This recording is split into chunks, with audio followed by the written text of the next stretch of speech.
Hey guys, welcome to the channel. If you're new here, you're very welcome. My name is Couscous, and if you're a returning subscriber, thank you so much for stopping by. I would always say if you're not subscribed, please subscribe before you leave, especially if you get value from this video. In today's video, I'm going to be talking about current cost of living in the UK. Okay, the last time I made a video like this, things were very affordable, I must say. And I just want to make this video especially for those who are coming to the UK to study, or you just got a job and you're relocating to the UK anytime soon. Specifically for students, because this is student visa application period, and before you know it, students will arrive in the UK. And I don't want you all to be shocked, okay?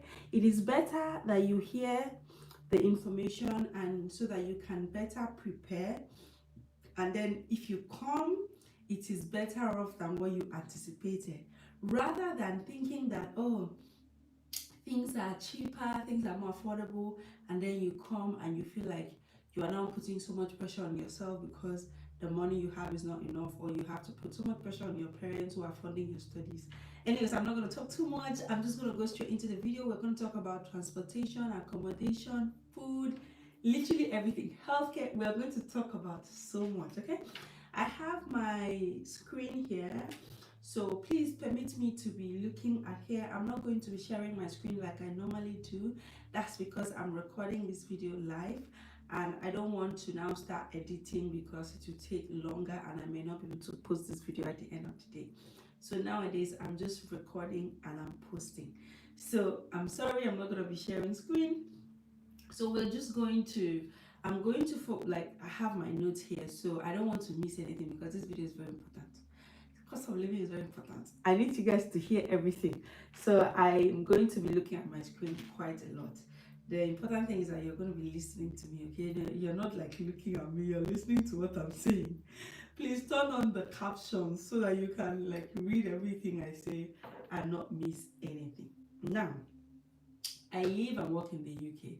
I studied in the UK in 2020/2021 academic session, and I did a video on cost of living that time. If you want to know the difference, I think after watching this video, go and watch that video. You will be laughing hard. You will be laughing because almost everything has doubled. And okay, let's start with accommodation. Okay, for accommodation, the average accommodation in London, first of all, it depends on the kind of accommodation you want. There are different kinds of accommodation. I even have a video on the channel where I broke down the different kinds of accommodation. So we have shared flats, we have private apartments, and then we have university halls if you're a student. So let me start with university halls. University halls, there's usually the ones with that is university owned, and then there's usually private student accommodation halls that are provided by other people. I'm sure that if you're watching this video, you've probably already made arrangements for your university accommodation. Okay, so back in 2020, when I was studying in London, my student accommodation, I was living in a university hall. I paid, how much did I pay? Around £745 every month for my student accommodation. It was not an ensuite. I had to share with one other colleague of mine. So around the one I stayed with, I shared the bathroom and toilet with one other colleague, and it was around £745. And my colleague who had an ensuite room paid around £795. Okay, now that same accommodation that was shared, or that is shared, is above 800. Okay, so now let me talk about private apartments.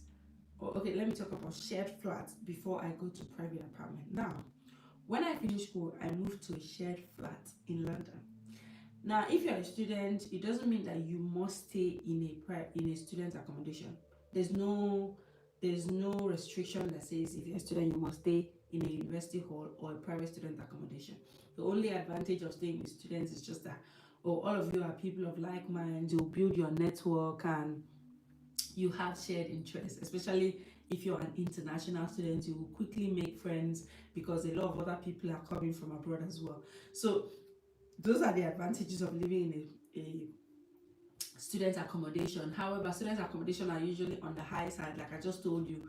In 2020, I was paying like 745 to share toilet and bathroom, and now you're going to be paying around 850 for almost the same thing. And if you want an ensuite, is also going to be from 850 up. So some people would rather prefer to live in shared flats, private accommodation. So, and usually most landlords would not like to give their houses entirely to students. Now, when you live in a private flat, in a shared accommodation that is not designated for students, you will have to pay council tax. Usually, if you get an accommodation in a place that is all bills inclusive, whatever bill you pay, your landlord, whatever your rent is, includes all other bills. So that means your landlord will be the one remitting council tax. But that means if they are, because if you're staying in a student accommodation, you're not going to be paying council tax. But if you're staying in a private accommodation, council tax bills comes in. Please, so if you're a student, in fact, whether you're a student or not, as long as you're just yourself and you're just one person, like me, like this, just one person, I would recommend that you get whatever apartment you get, whether it's a student accommodation or not, get an apartment that is all bills included, so that once you pay your rent, you know that you don't have to worry about rent bills again, because it will shock you how much I am paying in this my house for bills. Yesterday I called British Gas, my electricity provider. I almost cried. In fact, I could not sleep the night before because I got an email. They were telling me that my direct debit is going to be increased. How did the amount they were telling me that it was going to be increased to was triple what I currently pay, and I could not sleep at night. Immediately I woke up, I called them. I almost cried. That's the reality you get if you have to pay bills. But when I was living in a shared accommodation, because when I finished school, I moved to a shared accommodation where it was no longer students, it was anybody that could live there, and but it was bills inclusive. So I first moved back then in London. I got this very nice shared accommodation, and in it was East London, but it was a very nice place. Myself and my friend, I had one room, he had one room. The entire house was like 7 rooms. I think I did an accommodation tour, an apartment tour, and it's on this channel of that house. That house was really nice. It was shared bathroom as well, shared bathroom, shared toilet, and I paid 550 in 2021. Hey, it was such a joke. 550. That room was nice, double bed, space. If you see, the wardrobe was from the beginning to the end with mirror. It was 550. My flatmates who had an ensuite bathroom then paid 700. Ladies and gentlemen, when I came back to the UK, because I left the UK for about 2 years, and then I came back last year, 2023. I did not even stay in London, because London is considered one of the most expensive places in the UK. I moved to a city that is not London, Reading. Reading is about 25 minutes train to London. So a lot of people who live in Reading work in London. I was lucky enough to work in Reading. I wasn't working in London, so I lived in Reading and I worked in Reading. And I got this ensuite room, very tiny. I also did an apartment tour, very tiny. I can guarantee you people that the only thing in that room was my bed, my wardrobe, and my table and chair. Now that table and chair was IKEA's smallest table, because any bigger table could not enter that room. So even my bathroom, once I enter and close the door, no other person can enter. The shower caddy, only one person can enter, because no two people can enter that. No, you can't even try it. It was very, I'm trying to explain to you how tiny this house was. It was ensuite. The whole apartment was 7 bedroom, 6 bedroom flat, but my room was ensuite. So when I say shared apartment, it means you're going to share the kitchen and you're going to share the living room. But then you can either share the toilet and bathroom depending on your preference, or you can have it ensuite. In the house I was paying 550 in 2021, I was sharing toilet and bathroom. But in the house I was staying last year, where I had my own toilet and bathroom, very tiny house, I was paying 700, bills included. That 550 house was still bills included.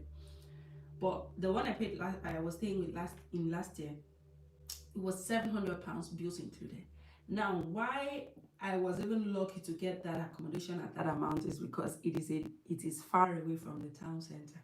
so you needed to use the bus for about 40 minutes to the train station or to the town center. Usually, if you want a more affordable apartment, please don't bother taking anything around town center because they will just rip you off. So that's it with accommodation. And now I am now living in a private apartment where I am just me. I'm not sharing nothing with nobody. Let's not go to how much I am paying. Let's not even go there because this video is not about that. This video is about you who is coming to the UK. I know that you've already settled your accommodation, but if you've not settled your accommodation, those are the options you have. Even if you're not a student, even if you're coming to work in the UK, you can live in a shared apartment. I lived in a shared apartment when I was working for more than 1 year. That's because that was the best bet for me. So that once I pay that 700, I don't have to worry about gas, electricity, water, council tax, and all of that. It is in the bills. So that's usually a better offer than if you now pay rent without bills. But if you want to live in an entire apartment, a private apartment where you're not sharing anything with anybody and you're the only person living there, you may likely have to pay your bills by yourself, which is my experience right now. And when I moved, I live in a 1-bedroom flat now. And when I moved, because I moved to the Midlands, and I was thinking that, oh, I'm moving from Reading to the Midlands. It means that things will be more affordable. Yes, things are more affordable, but not as I anticipated. Because of course, what I'm paying here for a 1-bedroom flat is definitely not what I would have paid if it was a 1-bedroom flat in Reading. Okay, Reading would have still been more expensive. But at the end of the day, it's still like maybe 20% less expensive. So the location you stay really matters. The city, if it is London, it will definitely be more expensive. If it is in the south, London, or a city that is close to London, like Reading, Kent, all those places, they will not be as expensive as London, but they still have that London effect because, of course, it's very commutable to London. But if you're living in the Midlands, it is not as expensive as London, but it is still expensive. However, the most affordable cities are in the north. Okay, Middlesbrough, Stockton. I'm not saying Scotland because Glasgow and Edinburgh is another expensive place. But if you want somewhere that accommodation is really, really affordable, that is in the north of England, like Sheffield, Chesterfield, all those other places, and up north. So I would say, let's just imagine you haven't made any plans for accommodation. To be honest, if you want to stay in a shared apartment in London, I have had friends in fact, I have friends who are currently house hunting in London, and for shared flats, they are giving them between 800 and 1,000. If you now want ensuite, if you want your toilet and your bathroom, and you are in London, don't budget anything less than £950. I'm warning you now. Try and stay away from the city center. Those are the most expensive places. Now, so that's accommodation. Then, if it's a private place, you want a 1-bedroom flat, don't do it. But if you insist, keep your 1,200, between 1,002 to 1,800, depending on the location and then your bills. Because if your rent is 1.2, your bills would not be less than around 300. That you should know. Now that's rent. Utilities. Okay, I've talked about electricity. Yeah, because so what I currently pay for water, because when you move into a house and you are alone, if the house is all bills included, then you don't care about internet, electricity, because you will have all of that, and then you just need to pay your rent. But if you're living in an apartment alone that you have to pay bills, then after you pay your rent, you have to register for your council tax, you have to register for water, you have to call the electricity supplier and give them your details.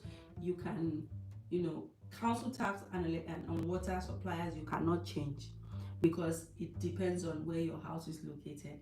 It is one borough that would handle your council tax, and it is one supplier that will supply you guys with water. But electricity supplier you can change. For instance, when I moved into this house, I changed the electricity supplier just because somebody told me that another supplier was cheaper. In fact, not even somebody that told me. I went online and I did. I checked for their website that will compare different suppliers and their prices, and then I picked the cheapest. Now, internet, you have to call internet provider to come and do connect your internet in the house. Your Wi-Fi is not automatic. You have to fix that if your house is not bills included, because you have to choose your internet provider and choose a tariff, a monthly tariff. So when I moved, I did all of that. So for me, I think for me, when I was trying to register for my water, they had asked me if I'm the only person that lives in this house, how many people live, and how many times do I shower. So because of the estimate, when I say I'm alone and all of that, they gave me a tariff for myself. So currently I pay about £18 every month for water. Of course, if you are not in an apartment where you have to pay for bills, that's covered. And electricity is going to be between £40 and above. I guarantee you that the cheapest you will get for electricity, if you are living alone and you have to pay that bill, is between £40 and above. Now, £40 is the cheapest. Okay, cheapest because it's summer. Winter, double it, because you're going to be you're going to be putting on your heating, so you will double it. In fact, I told you guys that I got an email that my direct debit is going to be tripled. When I called them, they were like, because of what I'm currently using, it means that in winter, that's it will I will really use a lot of electricity, which is why they want me to pay that amount. So if you're currently paying £50 for electricity, just know that in winter it will double. So that's what you should estimate for electricity. I live alone, so if you live with somebody, if you have a partner or you have kids, it's definitely going to be more, because when you're registering for these services, they're going to ask you, are you married, do you have kids, how many people live in the house. Based on whatever you respond, they'll tell you this is the estimate that we think you would use. Although you still have readings, meter readings, they'll give them the exact usage. I'm just letting you know these are all estimates. Every price depends on the individual and your circumstances, if you get what I mean. So that's the council tax. Is it depends how council tax works. It depends on where your house is located and how big the house is. So a council tax for 1 bedroom flat to be lower than a council tax for 2 bedroom flat, to be lower than and then a council tax for 2 bedroom flat will be lower than a council tax for 3 bedroom flat. So council tax are in categories: band A, band B, band C, band D. So the more expensive, the bigger your house, the bigger the band. So for instance, a small house with band A, my house is 1 bedroom flat, but it's band B. I don't know who sent me. Is band B council tax.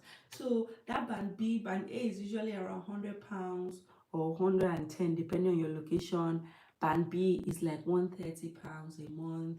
So, but if you're a single person and you're living alone in the house, they have this single person discount for council tax. So usually when I moved in, and because I'm alone, I called the borough council and I told them that I'm single and I wanted a single person discount. So I just went to their website and I filled the application form for a single person discount, and I was given the discount. So instead of paying around £130 a month for council tax, I'm paying around 110 like that, because of the single person discount. So that's council tax. So the council tax is based on how big your house is. So for band, like I said, this I'm paying that amount because my house is a band B. So if you have a family, and you're getting like 2 bedroom, 3 bedroom flat, just know that your council tax will be more. Now that's bills. We've done accommodation, we've done bills. My internet, when I set it up, I currently pay around £28 a month for internet. Now I had to pay a TV license, even though I hardly watch TV. In fact, for instance, since on Monday, this TV just came on. I just put it on today because I wanted something to be playing in the background so that the TV will not just be black screen behind me. That's why I put it on. This TV has not been on for more than 5 days. However, I had to pay a TV license because my landlord had to call me out, email me, and say that once I have a TV, I have to pay a license, because if you don't pay a TV license and they find out that you have TV in your house, even if you tell them that you're watching Netflix, you have to pay, because Netflix is subscription based, right? You think that, okay, because I'm paying subscription, I don't have to pay TV license. The government says you still have to pay TV license to even watch streaming services. So TV license, when I went to the website, I filled in my details, because if you don't pay TV license, you will get penalty. They even sent a letter to my flat, because the person that moved out, they now saw that because the person has moved out, he didn't pay TV license for this flat. So they now noticed that for 1 month there was no TV license payment for this flat. They sent a letter. That's when my landlord now said, Kasaba, you need to pay TV license if you have not yet paid, blah blah blah. Or they didn't pay me, because I'm like, I only watch TV like once in 2 weeks. And maybe it's Netflix or Amazon Prime, and I'm paying subscription services. Why do I have to pay TV license? That's the bill that pains me the most. That is the bill that pains me the most. TV license bill. So I went to their website to register. So when you go to the website to register, you will see your annual TV license bill, and then they'll ask you how many TVs you have in your house or something, and all of that, and what you watch. And then they're going to ask you if you want to pay monthly or quarterly or annually. So I chose the monthly bill, and my TV license is around £28 a month. Can you imagine? For someone who doesn't watch TV, God, this bill they pain, they pain. I don't have a car. If you had a car, you'll be paying your car insurance. And so now, because let's talk about transportation. So for transportation, usually back then in London, for trains, it used to be like £2 for train, or £2.5 for a distance, and bus was like £1.5. But now when you go to London, it has increased. So you could be paying £3 per journey, depending on how many zones you are traveling to. So in London, there's zone 1, there's zone 2, zone 3, like that. The further you go, the more expensive your bill is. Because I don't live in London, in my city, I use bus. And usually, like I said before, buses were like £1.50, but now one way for a bus, depending on the distance, but for a reasonable distance, for me, is usually from my house to my workplace, or from my house to the town center, which does not exceed 30 minutes, between 30 and 40 minutes. One way is £2. So going and coming, £4. And also, it also depends, because for instance, in my house, or where I live, there are buses that come from outside the city into my city. If I mistakenly use that bus that comes from outside my city, I'm gonna be paying. So for each bus I take, so when I was in Reading had this daily cab. In fact, I need to slow down because it's paining me. I'm telling you guys this so that you prepare your mind. Before, so when I was in Reading, you could buy a weekly ticket for like £17 for a week, and you will travel as much as you want. But here it's more expensive. Things have changed. And then I think in Reading, daily bus cab was £3.40. So once you buy that daily bus ticket, if you can travel in 5 different buses, and it will be fine. But here, each bus is £2. So even if you want to buy a weekly ticket, I think their weekly ticket is £19. So things have really changed.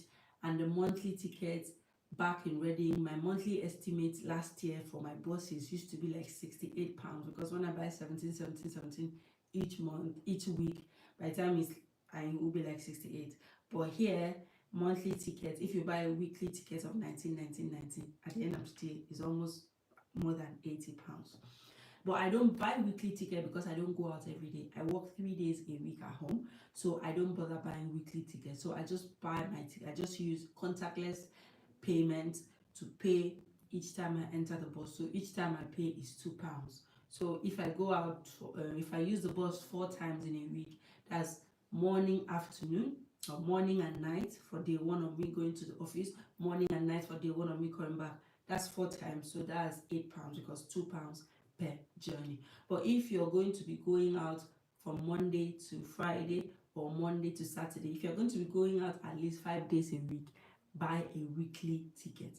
If you're going to be going out of 30 days, you know you're going to be going out 25 days or 23 days or 22 days, buy a monthly ticket. That's usually more affordable. But train tickets are definitely more expensive than buses. So for instance, I said Reading, a bus trip is like £1.50, but here a bus trip is like £2. So you can buy weekly ticket or monthly ticket. But if you prefer to use train, especially if you're in London, you can buy weekly train tickets or monthly train ticket as well. But what you need to know is that if you are leaving your city to a different city, for instance, you're leaving London to Reading, or you're leaving Reading to Birmingham, intercity trains are the most expensive thing in this life. When I last year I went to visit my friend that was in Stockton. Stockton is close to Middlesbrough. I went there like 3 times and I paid about £120 train each time I went with my rail card. With my rail card. So rail card gives you a discount. So rail card lasts for 1 year. It's a travel discount card. It gives you 30% off all travels, all train tickets, okay?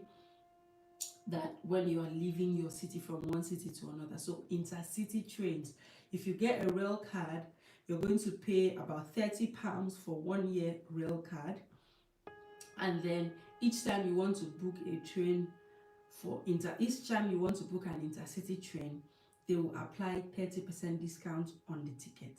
So with my 30% discount on the ticket, traveling from south to north, I used to pay £120. And that is when I book like 1 week ahead. If you wake up today and you want to book a train ticket for tomorrow, I am sorry for you. It's gonna be expensive. So train tickets are expensive. So if you're less than 30, please buy a rail card. If you're above 30, there's no rail card for people above 30. So unfortunately, but if you're less than 20, go to the rail card websites. It's always on National Rail, TfL Rail website, and select a rail card that is suitable to you. There's student rail card, there's people between 26 and 30 rail card. Select the rail card that fits you so that you will get discount for intercity travel. I guarantee you that transportation is one of the most expensive things in this country. It didn't used to be like this. It didn't used to be like this. If you see how much you're gonna pay to move from one city to another, it is enough to buy flight ticket. When I went to Ireland, when I went to Montenegro, I did not pay up to £150 for 1 way. So the train tickets in the UK are very expensive now, especially intercity train tickets. So you have to take that into account. That's why I don't travel anyhow now. I don't leave my house. In fact, that's why when I was house hunting, I was like, I need a very comfortable house so that nothing will be chasing me outside. Because outside is expensive. So I would say budget between £100 and £150 every month for transportation, depending on where you're going to, because that is something that is very expensive. You can cycle as well. You can walk if a distance is 20 minutes. Why are you taking the bus? Why am I wasting £2? I will walk. So it depends on your priorities, especially if you're in London. Walking should be a part of you so that you will save a lot of money, and it's also even exercise. So you're using one stone to kill 2 birds, So, but if you're owning a car, you need to know that. So I've talked about bus, I've talked about train. Some cities use tram, which is almost equivalent. Trams are usually equivalent amount to what buses charge. But now you can cycle, you can rent bicycles, and cycle. Usually you can pay like £2 to £3 for maybe 5 hours or 1 day, depending on your city, and you can cycle or you can walk, like I said. But what you need to know about driving is, if you own a car and you're driving, think about parking tickets, okay? When you drive and you want to park, usually parking you can pay between £2 and £10. There was even a time we paid parking of £12. For what? I'm just parking my car here for 4 hours and I'm paying £12. Is that not more expensive than if I was taking bus the whole day? So you're going to buy your fuel, you're going to buy insurance, you're going to maintain your car if anything spills, and you're going to be paying parking wherever you go. It is only in your house that you may be lucky to have free parking, but every other place you go, you will likely pay for parking. So think about that as well. Now let's talk about, I've talked about accommodation, I've not talked about groceries. My goodness, let's talk about groceries. I remember in 2020, 2021, I used to go to the grocery store and I will pack my entire basket full and I'll still spend around £25. Don't try it now. Don't try it. Now, What I would do, anyways, we have different grocery stores, Tesco, Sainsbury's, Lidl, Aldi, Aldo, Morrison's, and and so forth. But some grocery stores are more expensive than others. Tesco, Sainsbury, and Morrison's are in a category of their own. They are expensive. Lidl and Aldi are cheap. So a lot of times you find me going to Lidl because I want cheap things. I'm not rich and I'm managing my budget. So before now, usually Lidl, you could go in and buy a lot of things for £1, £1, because back then when I go shopping, I used to pack things that were just £1, £1, or I tried to make sure that I don't take anything that is more than £2, which would usually be like chicken or meat. Every other thing was usually below £1. But now, come on, strawberry, you will see £2.50, £2.90 for what? Things are expensive, my people. So now, the thing that in 2021 I would have shopped for £30, I'm likely shopping it for £50 now. So maybe my monthly budget back in 3 years ago used to be £100 for groceries, but now it's £150, and it sometimes doesn't even last me the whole month, because by the time you buy, back then chicken used to be like £2.50, £2.50, but now you will see the least you might see for chicken is £4, £5, £6. So things are very expensive now. So you have to be very careful when you're shopping. I always have a shopping list. If I need something, I write it down, because I don't want to go into the store and start carrying things I don't need. If I finish buying things on my list, I can now decide to buy whatever I don't want. And then another thing I did, what I used to do before I moved to this house, when I was in Reading, I had £150 grocery budget, and because that's for 1 month, that's 4 weeks, I tried as much as possible to not spend more than £40 per week for shopping. When I go to a grocery store, I try to spend around £40, so that I know that I have enough money for the rest of the month. Otherwise, money go finish leave you. You go there stranded at the end of the month. Anyway, so budget between £100 and £150 for groceries, or maybe if you're alone, 70 to 100. Yes, especially if you cook a lot. And yeah, so that's grocery shopping. And please, so I told you guys, I shop from Lidl a lot. I shop from Lidl. I'm never really shopped from Aldi, because Aldi is not close to me, but I usually shop from Lidl. That's why I work with that budget. If you shop at Sainsbury and Tesco and Morrison's, trust me, that budget will increase, because what I buy in Lidl for £2, you're going to buy it for wherever you're buying it for £3. Now, eating out, if you're eating out in London, sorry for you, but the good thing is that there is always a restaurant for everybody. But let me just say, if you're going out to eat, please don't take anything less than £20, because if you take a drink, a cocktail, it'll be like £6-7, and if you take a meal, it's going to be like maybe £15. Before, I remember there was one time we went to a very fine Italian dining, and that was 2021, and we ate and ate and ate and ate, and I didn't spend more than £30 back then. Now, if you go to a fine dining, go with £50. I am not joking. Okay, go with £40. Before they say couscous is this, go with £40. But I know that 3 years ago, fine dining, you could pass through fine dining and spend £30 and you're fine. You drink and you eat well, 3-course meal. But now, £40, £50 and above. But what you should do is that when you're going out, check online, go to their menu, check their prices. If it is more than you, please go somewhere else. There are always available options. Now, socializing, okay, let me start with gym memberships.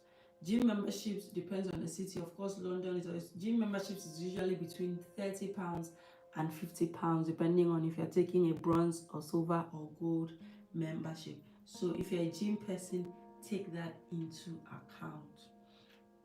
Hey, should I talk about hair? Hey, should I talk about makeup, skincare products? I'm not going to talk about skincare products because you know the skincare products you use. and I know the one I use is not the same. Skincare products are very different. The prices are different depending on the ones you use, okay? But that's it. You have to take your skincare products are expensive, hair care products are expensive, and if you're making, for instance, I made cornrows the other day and I paid £40.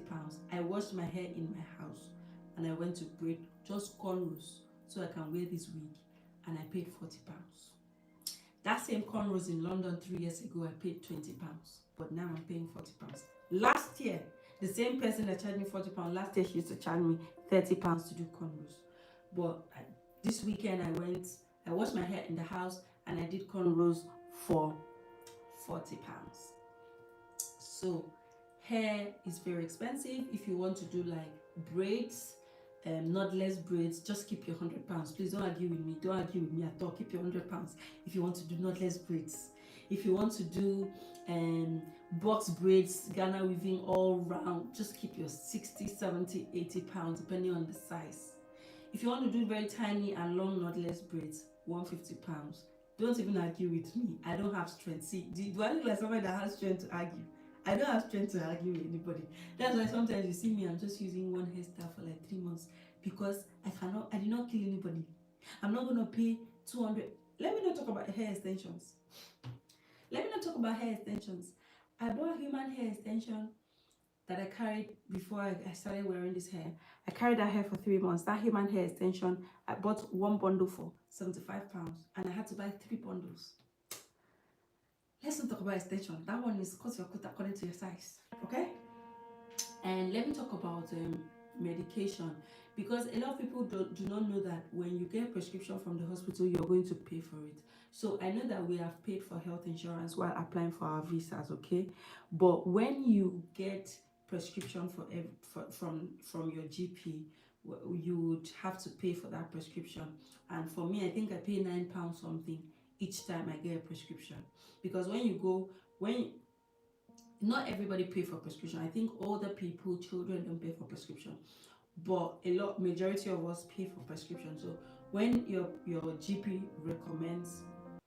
prescribes medication for you and you are going to pick it up at the pharmacy, please go with your £9 something, because you're gonna pay for it. Should I talk about clothes? See, let me tell you. Clothes. No, let me give you hacks that I use for clothes. Of course, it depends on where you shop. If you shop from high-end brands, it's going to be expensive. If you shop from low, affordable brands, so brands, I usually say brands like Zara, H&M, New Look, River Island, those are M&S, those are affordable brands. But this is something that you can do as well. It's not everything you must buy that you should buy new. There are websites like Vinted. Vinted is an app where you can buy good clothes for lesser price. So individuals who own these items and don't want to use it again, they sell it on these websites. So for instance, I bought a very new winter jacket.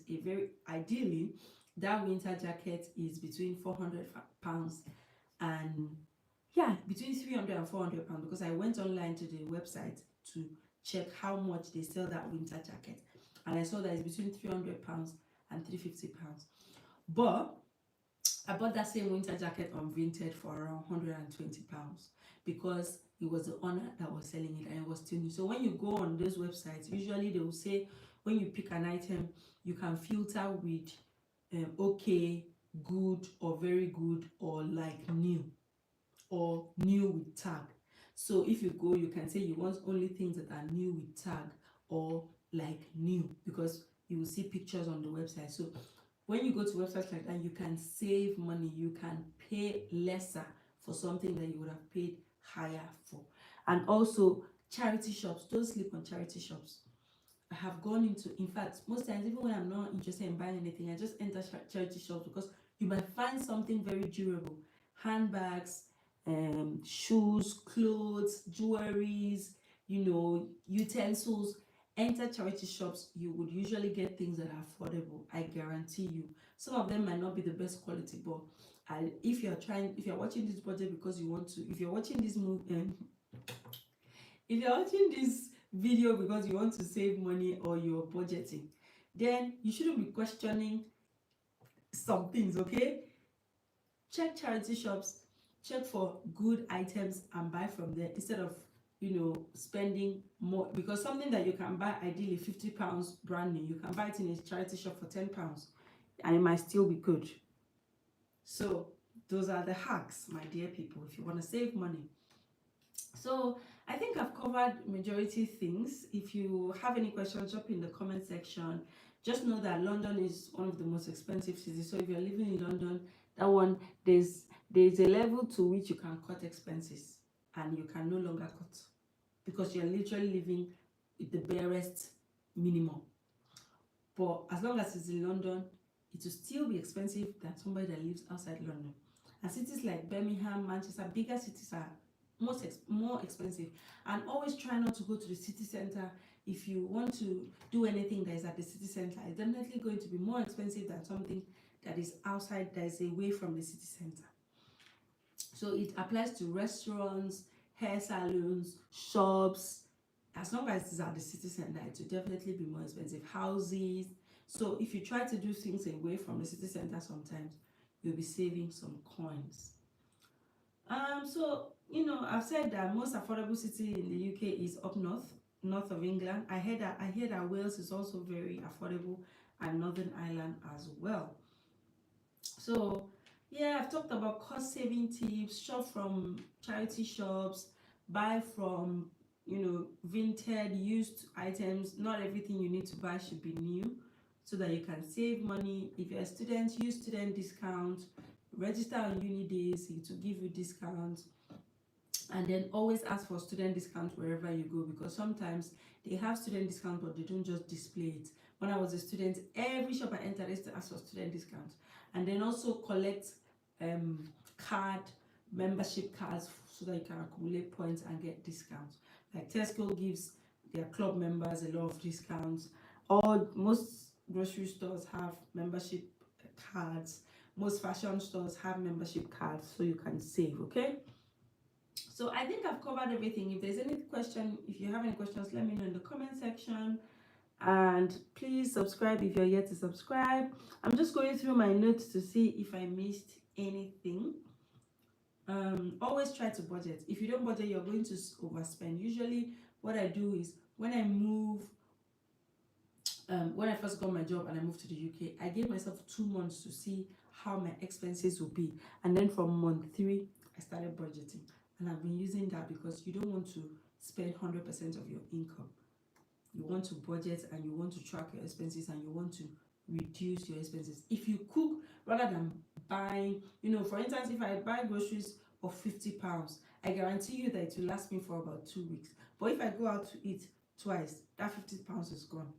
So you should cook more if you're looking to save money than eating out. Meal plan as well. If you, like for instance, I cook mostly weekends. I don't cook on weekdays. I cook weekends, and I keep it, like, you know, what I cook over the weekend lasts me for the week, and then the next weekend I cook again. That does not mean I don't go out to eat. I also have budget for leisure and entertainment and all of them. So that's literally what the cost of living is like in the UK. If you have any questions, do let me know. I'm just going through my notes one last time to ensure that I've really not missed anything. So miscellaneous, you know, budget for emergencies. Budget for emergencies, you know, things that you might not have planned. Of course, you're going to buy birthday gifts for your friends. You're going to hang out with your friends, and you're going to want to treat your friends as well. So gifts, also budget for gifts. And yeah, finally, so that's it for this video. I hope you enjoyed it. Let me know if it was very helpful. If you have any questions, drop in the comment section. If there's any other video request you want, if there's a video you want me to make, please let me know in the comment section, and I will try and do that as well. If you're yet to subscribe, please subscribe and share this video to anybody you know it will be of help to. I'll catch you guys in my next video. Bye.